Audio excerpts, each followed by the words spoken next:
Cleopatra by Jacob Abbott. Chapter 7. The Alexandrine War. Forces of Caesar. The Egyptian Army.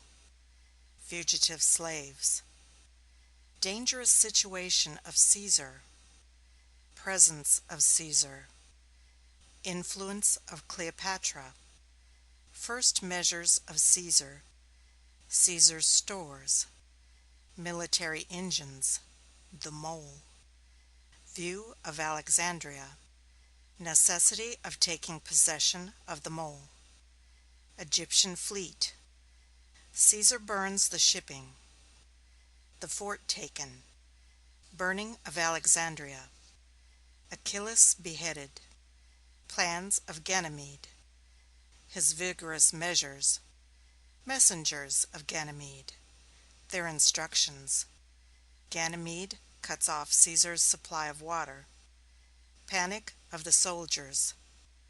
Caesar's wells. Arrival of the transports. The transports in distress. Lowness of the coast. A combat. Caesar successful. Ganymede equips a fleet. A naval conflict. Caesar in danger. Another victory. The Egyptians discouraged. Secret messengers. Dissimulation of Ptolemy. Arrival of Mithridates. Defeat of Ptolemy. Terror and confusion. Death of Ptolemy. Cleopatra queen. General disapprobation of Caesar's course. Cleopatra's son, Caesarion. Public opinion of her conduct. Caesar departs for Rome. He takes Arsinoe with him. The war which ensued as the result of the intrigues and maneuvers described in the last chapter is known in the history of Rome and Julius Caesar as the Alexandrine War. The events which occurred during the progress of it, and its termination at last in the triumph of Caesar and Cleopatra, will form the subject of this chapter. Achilles had greatly the advantage over Caesar at the outset of the contest, in respect to the strength of the forces under his command. Caesar, in fact, had with him only a detachment of 3,000 or 4,000 men, a small body of troops, which he had hastily put on board a little squadron of Rhodian galleys for pursuing Pompey across the Mediterranean.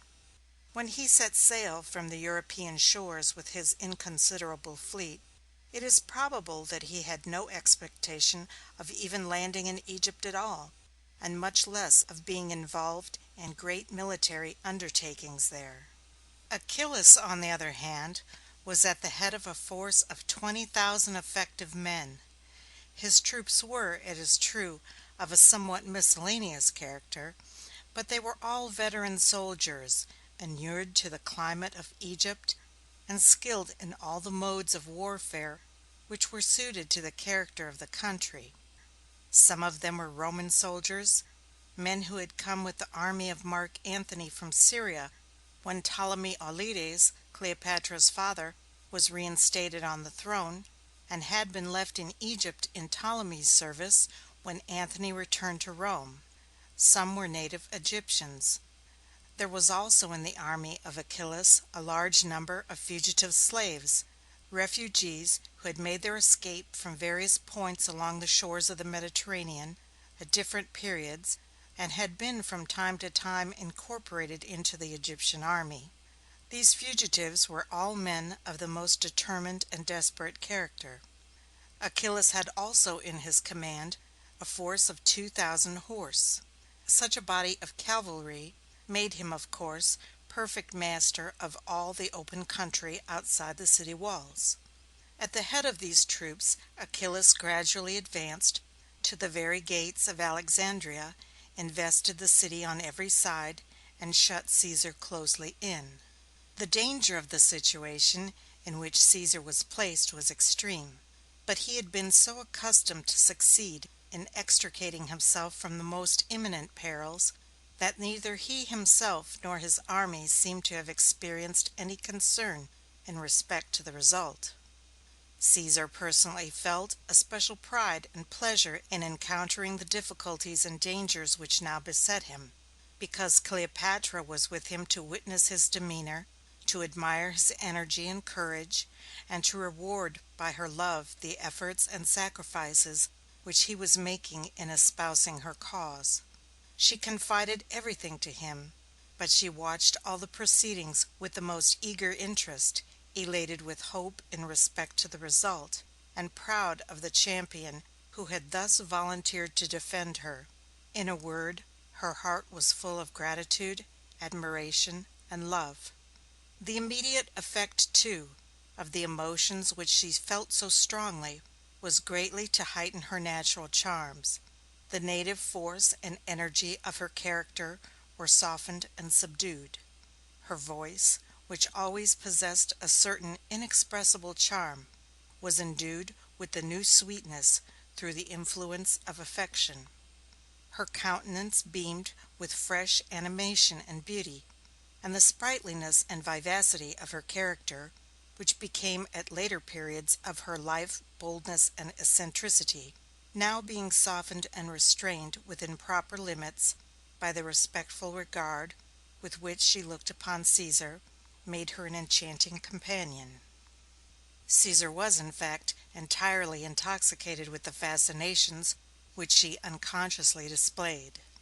Under other circumstances than these, a personal attachment so strong, formed by a military commander while engaged in active service, might have been expected to interfere in some degree with the discharge of his duties, but in this case, since it was for Cleopatra's sake and her behalf that the operations which Caesar had undertaken were to be prosecuted, his love for her only stimulated the spirit and energy with which he engaged in them. The first measure to be adopted was, as Caesar plainly perceived, to concentrate and strengthen his position in the city, so that he might be able to defend himself there against Achillas until he should receive reinforcements from abroad.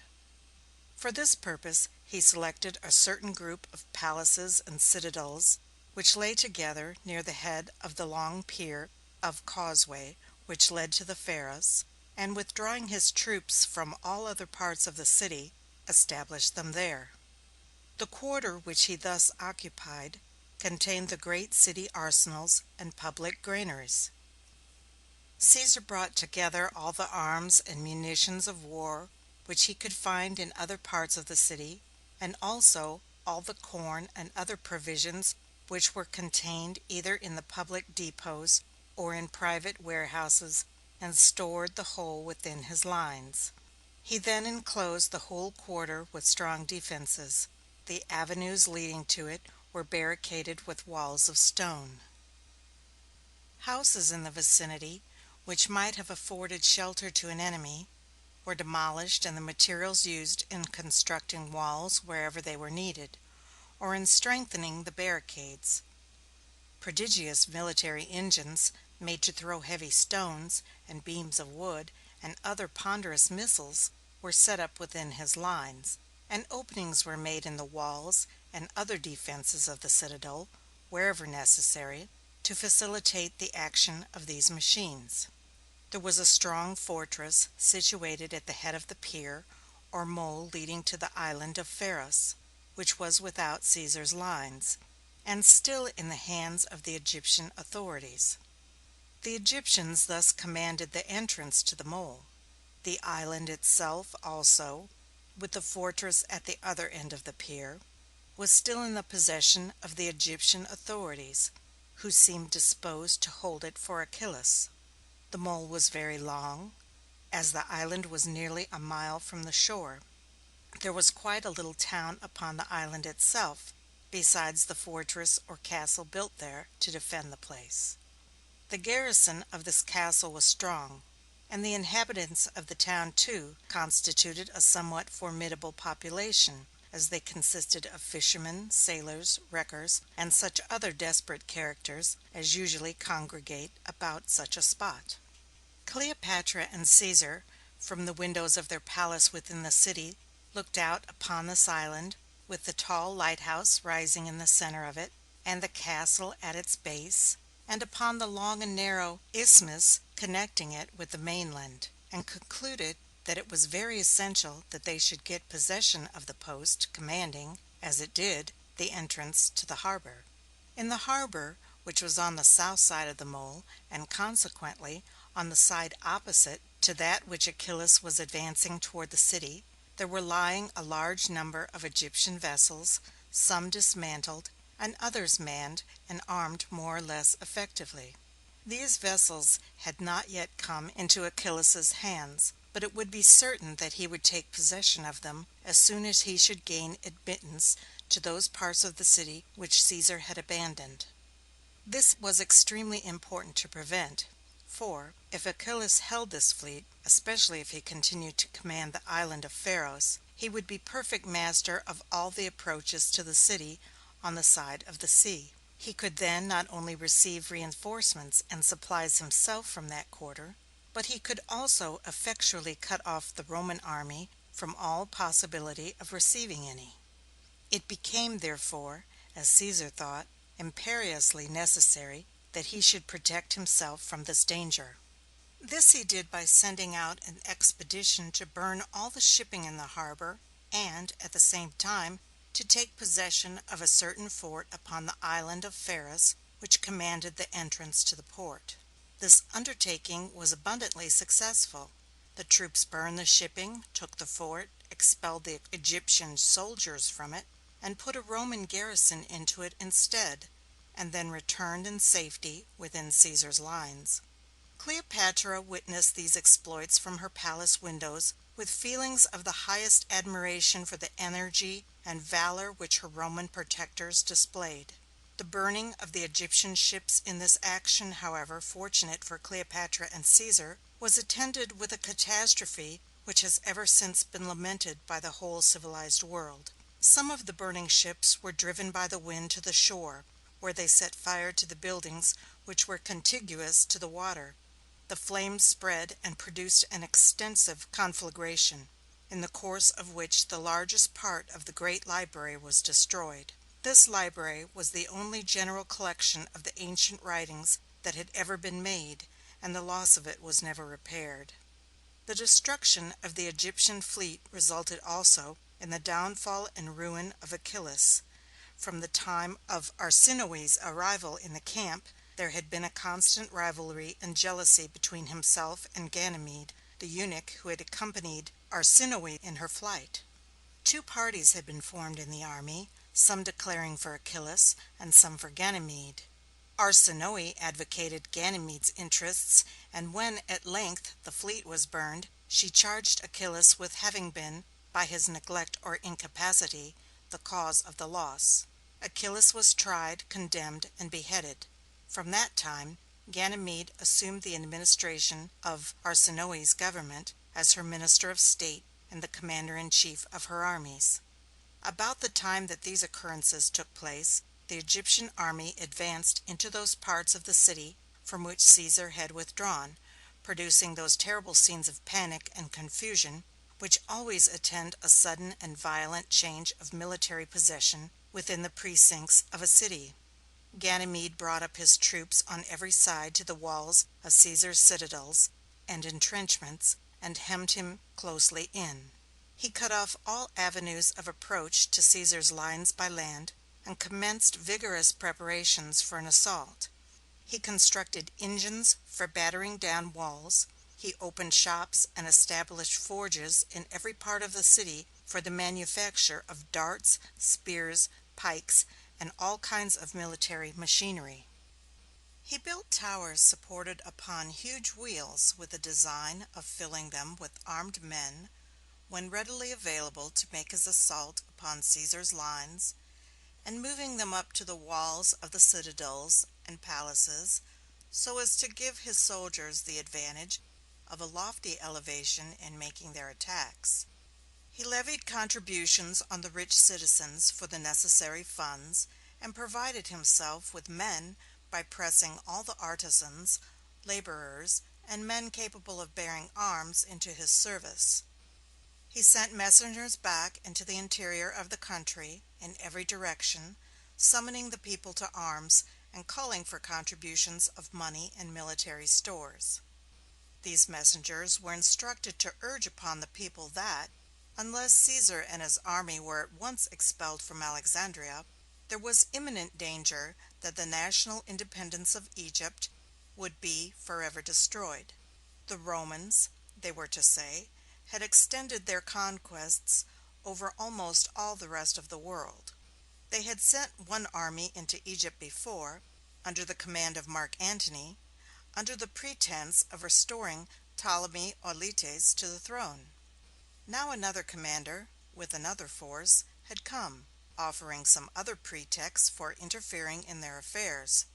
These Roman encroachments, the messengers were to say, would end in the complete subjugation of Egypt to a foreign power, unless the people of the country aroused themselves to meet the danger manfully and to expel the intruders.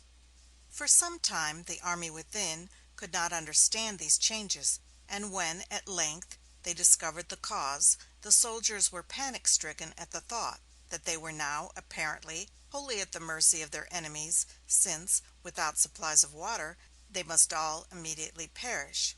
They considered it hopeless to attempt any longer to hold out, and urged Caesar to evacuate the city, embark on board his galleys, and proceed to sea. Instead of doing this, however, Caesar, ordering all other operations to be suspended, employed the whole laboring force of his command, under the direction of the captains of the several companies, in digging wells in every part of his quarter of the city. Fresh water, he said, was almost invariably found, at a moderate depth, upon sea-coasts, even upon ground lying in very close proximity to the sea. The digging was successful. Fresh water in great abundance was found. Thus this danger was past, and the men's fears effectually relieved. A short time after these transactions occurred, there came into the harbor one day, from along the shore west of the city, a small sloop, bringing the intelligence that a squadron of transports had arrived upon the coast to the westward of Alexandria, and had anchored there, being unable to come up to the city on account of an easterly wind which prevailed that season of the year. This squadron was one which had been sent across the Mediterranean with arms, ammunition, and military stores for Caesar, in answer to requisitions which he had made immediately after he had landed. The transports being thus windbound on the coast, and having nearly exhausted their supplies of water, were in distress, and they accordingly sent forward the sloop, which was probably propelled by oars, to make known their situation to Caesar, and to ask for succor. Caesar immediately went, himself, on board one of his galleys, and ordering the remainder of his little fleet to follow him, he set sail out of the harbor, and then turned to the westward, with a view of proceeding along the coast to the place where the transports were lying. All this was done secretly. The land is so low in the vicinity of Alexandria that boats or galleys are out of sight from it at a very short distance from the shore. In fact, travelers say that, in coming upon the coast, the illusion produced by the spherical form of the surface of the water and the low and level character of the coast is such that one seems actually to descend from the sea to the land. Caesar might, therefore, have easily kept his expedition a secret, had it not been that, in order to be provided with a supply of water for the transports immediately on reaching them, he stopped at a solitary part of the coast, at some distance from Alexandria, and sent a party a little way into the interior in search for water. This party were discovered by the country people, and was intercepted by a troop of horse and made prisoners. From these prisoners the Egyptians learned that Caesar himself was on the coast with a small squadron of galleys. The tidings spread in all directions. The people flocked together from every quarter. They hastily collected all the boats and vessels which could be obtained at the villages in that region, and from the various branches of the Nile. In the meantime, Caesar had gone on to the anchorage ground of the squadron, and had taken the transports in tow to bring them to the city; for the galleys, being propelled by oars, were in a measure independent of the wind. On his return, he found quite a formidable naval armament assembled to dispute the passage. A severe conflict ensued, but Caesar was victorious. The navy which the Egyptians had so suddenly got together was as suddenly destroyed. Some of the vessels were burned, others sunk, and others captured; and Caesar returned in triumph to the port with his transports and stores.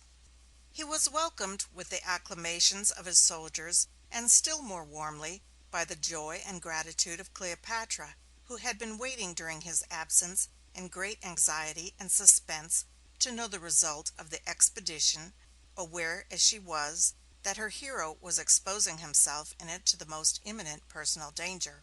The arrival of these reinforcements greatly improved Caesar's condition, and the circumstance of their coming forced upon the mind of Ganymede a sense of the absolute necessity that he should gain possession of the harbor if he intended to keep Caesar in check. He accordingly determined to take immediate measures for forming a naval force. He sent along the coast, and ordered every ship and galley that could be found in all the ports to be sent immediately to Alexandria. He employed as many men as possible in and around the city in building more. He unroofed some of the most magnificent edifices to procure timber as a material for making benches and oars. When all was ready, he made a grand attack upon Caesar in the port, and a terrible contest ensued for the possession of the harbor, the mole, the island, and the citadels and fortresses commanding the entrances from the sea. Caesar well knew this contest would be a decisive one in respect to the final result of the war, and he accordingly went forth himself to take an active and personal part in the conflict. He felt doubtless, too, a strong emotion of pride and pleasure in exhibiting his prowess in the sight of Cleopatra, who could watch the progress of the battle from the palace windows, full of excitement at the dangers which he incurred, and of admiration at the feats of strength and valor which he performed. During this battle the life of the great conqueror was several times in the most imminent danger. He wore a habit or mantle of the imperial purple, which made him a conspicuous mark for his enemies, and of course wherever he went, in that place was the hottest of the fight. Once, in the midst of a scene of most dreadful confusion and din, he leaped from an overloaded boat into the water and swam for his life, holding his cloak between his teeth and drawing it through the water after him, that it might not fall into the hands of his enemies. He carried, at the same time as he swam, certain valuable papers which he wished to save, holding them above his head with one hand, while he propelled himself through the water with the other. The result of this contest was another decisive victory for Caesar. Not only were the ships which the Egyptians had collected defeated and destroyed, but the mole, with the fortresses at each extremity of it, and the island, with the lighthouse and the town of Pharos, all fell into Caesar's hands. The Egyptians now began to be discouraged. The army and the people, judging, as mankind always do, of the virtue of their military commanders solely by the criterion of success, began to be tired of the rule of Ganymede and Arsinoe. They sent secret messengers to Caesar, avowing their discontent, and saying that, if he would liberate Ptolemy, who, it will be recollected, had been all this time held as sort of a prisoner of state in Caesar's palaces, they thought that the people generally would receive him as their sovereign, and that then an arrangement might easily be made for an amicable adjustment of the whole controversy. Caesar was strongly inclined to accede to this proposal. He accordingly called Ptolemy into his presence, and taking him kindly by the hand, informed him of the wishes of the people of Egypt, and gave him permission to go. Ptolemy, however, begged not to be sent away. He professed the strongest attachment to Caesar and the utmost confidence in him, and he very much preferred, he said, to remain under his protection. Caesar replied that, if those were his sentiments, the separation would not be a lasting one. "If we part as friends," he said, "we shall soon meet again." By these and similar assurances he endeavored to encourage the young prince, and then sent him away. Ptolemy was received by the Egyptians with great joy, and was immediately placed at the head of the government. Instead, however, of endeavoring to promote a settlement of the quarrel with Caesar, he seemed to enter into it now himself, personally, with the utmost ardor, and began at once to make the most extensive preparations, both by sea and land, for a vigorous prosecution of the war. What the result of these operations would have been can now not be known; for the general aspect of affairs was, soon after these transactions, totally changed by the occurrence of a new and very important event which suddenly intervened, and which turned the attention of all parties, both Egyptians and Romans, to the eastern quarter of the kingdom. The tidings arrived that a large army under the command of a general named Mithridates, whom Caesar had dispatched into Asia for this purpose, had suddenly appeared at Pelusium, had captured that city, and were now ready to march to Alexandria. The Egyptian army immediately broke up its encampments in the neighborhood of Alexandria, and marched to the eastward to meet these new invaders. Caesar followed them with all the forces that he could safely take away from the city. He left the city in the night, and unobserved moved across the country with such celerity that he joined Mithridates before the forces of Ptolemy had arrived. After various marches and maneuvers, the armies met, and a great battle was fought. The Egyptians were defeated. Ptolemy's camp was taken. As the Roman army burst in upon one side of it, the guards and attendants of Ptolemy fled upon the other, clambering over the ramparts in the utmost terror and confusion. The foremost fell headlong into the ditch below, which was thus soon filled to the brim with the dead and dying, while those who came behind pressed on over the bridge thus formed, trampling remorselessly as they fled on the bodies of their comrades who lay writhing, struggling, and shrieking beneath their feet. Those who escaped reached the river. They crowded together into a boat which lay at the bank and pushed off from the shore. The boat was overloaded, and it sank as soon as it left the land. The Romans drew the bodies, which floated to the shore, upon the bank again, and they found among them one which, by the royal cuirass which was upon it, the customary badge and armor of the Egyptian kings, they knew to be the body of Ptolemy. The victory which Caesar obtained in this battle and the death of Ptolemy ended the war. Nothing now remained but for him to place himself at the head of the combined forces and march back to Alexandria. The Egyptian forces which had been left there made no resistance, and he entered the city in triumph. He took Arsinoe prisoner. He decreed that Cleopatra should reign as queen, and that she should marry her youngest brother, the other Ptolemy, a boy at this time about 11 years of age. A marriage with one so young was, of course, a mere form.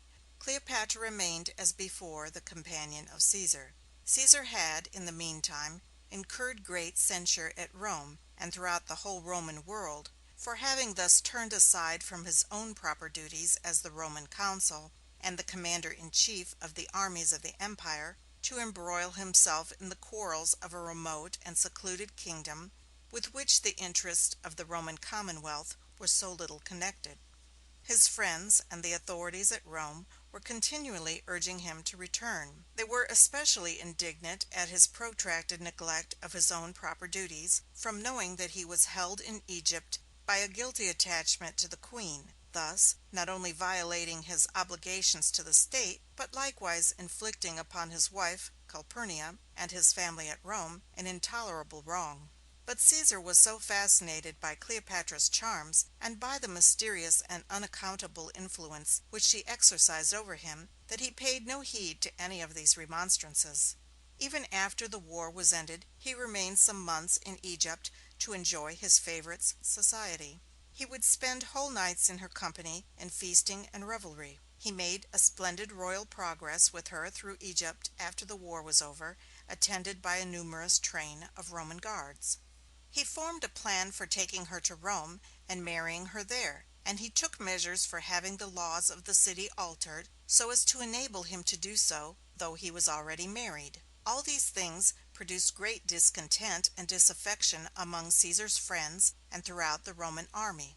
The Egyptians, too, strongly censured the conduct of Cleopatra. A son was born to her about this time, whom the Alexandrians named, from his father, Caesarion. Cleopatra was regarded in the new relation of mother which she now sustained, not with interest and sympathy, but with feelings of reproach and condemnation. Cleopatra was all this time growing more and more accomplished and more beautiful, but her vivacity and spirit, which had been so charming while it was simple and childlike, now began to appear more forward and bold. It is the characteristic of pure and lawful love to soften and subdue the heart, and infuse a gentle and quiet spirit into all its action, while that which breaks over the barriers that God and nature have marked out for it, tends to make woman masculine and bold, to indurate all her sensibilities, and to destroy that gentleness and timidity of demeanor which have so great an influence in heightening her charms. Cleopatra was beginning to experience these effects. She was indifferent to the opinions of her subjects, and was only anxious to maintain as long as possible her guilty ascendancy over Caesar. Caesar, however, finally determined to set out on his return to the capital. Leaving Cleopatra, accordingly, a sufficient force to secure the continuance of her power, he embarked the remainder of his forces in his transports and galleys, and sailed away. He took the unhappy Arsinoe with him, intending to exhibit her as a trophy to his Egyptian victories on his arrival at Rome.